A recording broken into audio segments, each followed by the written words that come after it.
Thokozani, I think bakhona okungekho right esikoleni. I think mangisakhula bengiloyiwe. Uyazi izinga lobudomo ade nginabo esikoleni yar. Ngikhumbula indlela ngangijabule ngayo at one point esikolweni. Ngangiphume unumber 31 eklasini. Sasu 53. Ngangiphume unumber 31 eklasini ngangiphasile. Kodwa kwangena uDisemba cishe kwakuJune if ngaphosisi.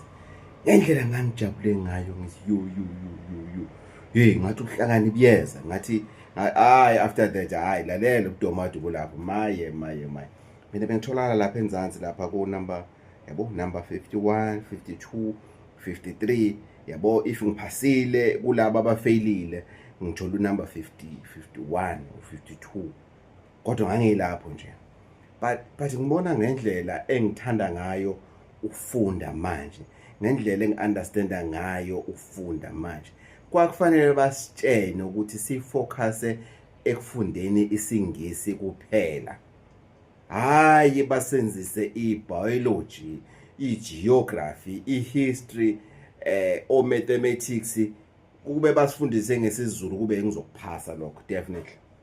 Ngeke hayi mina ngisona isidomo ngeke ngiyala ngiyashintsha manje ngeke mina ngisisidomo ngangiyi mina I am a former storm hayi ukuthi ngisidomo namanje ngendlela engithanda uyabona la ngise-Angola manje ngizele okunye la kodwa ngendlela esengifunda ngayo okunye kunento engiyifundayo manje na ukuthi yenziwa kanjani in and this guy uthi kumina siku break manje.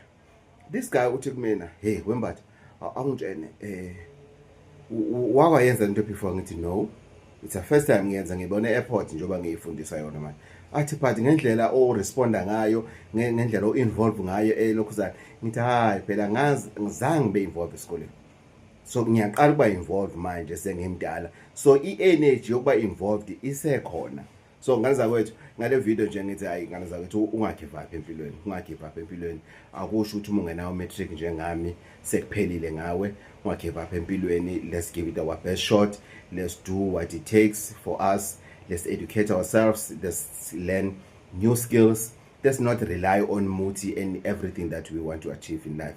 There's a lot we can achieve on our own by just going out there, learning and be inquisitive about things that are happening around you. If you see something and you like it and you just instantly you feel you like to learn this, learn it.